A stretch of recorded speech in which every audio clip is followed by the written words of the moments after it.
No, I know, but I know you say you don't have patience, but you must have to a certain degree, because obviously you spend a lot of time. You must get loads of people bombarding you. I've got all the patience in the world. Yeah.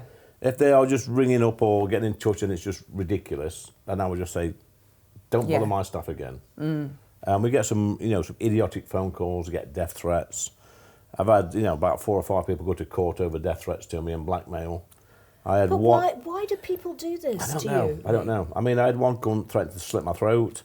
But how serious do you take these death threats? Because I don't take them that serious, because I just think they're just nutters. But I think, well, you should not be talking like this, because there's going to be one. Because when I'm in London, do you go to the police about it? Yeah, I've had a few prosecuted. I've got 2 more in court due. But so my thinking is, when I'm in London, wherever I go, the taxi drivers know me now, and they always pipped him in the black cabs, which is great. Yeah.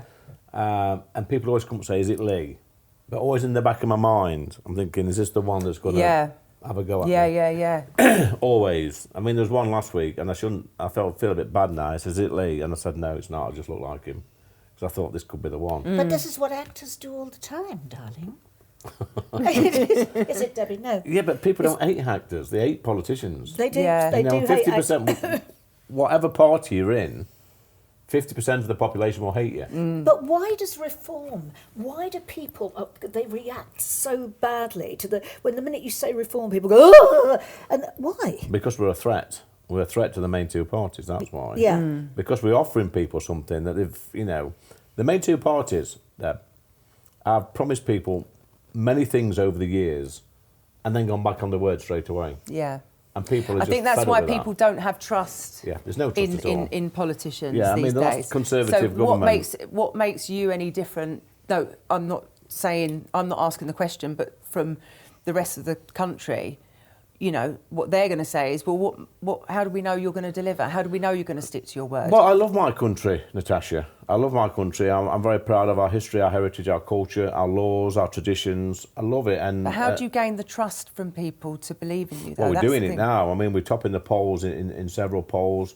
I think we've done 4 or 5 conferences already this year, just mini conferences, where we go to different areas of the country, maybe 1,000 people will turn up. I've been to one or two. Yeah, you went to one. Amazing. Yeah, in Birmingham. They're all sold out within 24 hours. How do you gain the confidence? Because people need to believe in you, don't they? They need to believe that you're going to deliver. You've got to talk to people, and there's an arrogance in politics, I think, where politicians don't speak to people, or they definitely don't listen to people.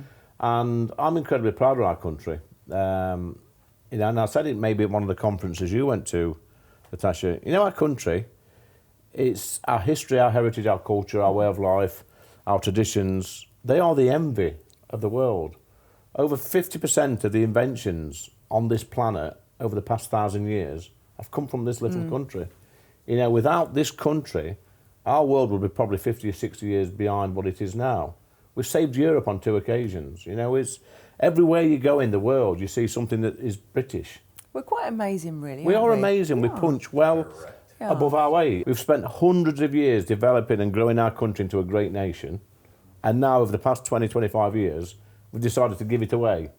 And what was the time when that started to happen? It started under Blair. Yeah? We're importing third world cultures, and then we're scratching our heads thinking, why is third world behaviour happening on our streets? Yeah. I tell you why it's happening, because idiot politicians have allowed it to happen. Parliament has. It's disgusting. So when did it... take me back to when it first started to go wrong. It's New Labour. Under Blair, he opened the floodgates. He thought just a few thousand people would come in. It's not. They come in by hundreds of thousands.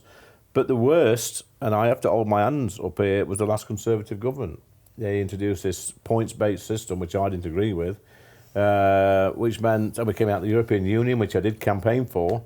But now we had net migration of 1 million people last year. We've had 150,000 fighting age males across the channel in dinghies, young men who've got no right to be here. And just picture this, ladies. Not only do they come here, we pick them up in the channel, say, come on in. We then take them to a hotel, look after them, sometimes in the hotel for over a year. We then give them money to fight their legal case. We give them new phones, feed them. There's no wonder they keep coming. Because in France, they're living on pallets in little tents. I've been to the camps in France. Have you? I've spoke to them, and they say, El Dorado. El Dorado. They point to the cliffs of Dover and say, El Dorado. Idiot politicians are giving our country away, and they should hang their heads in shame.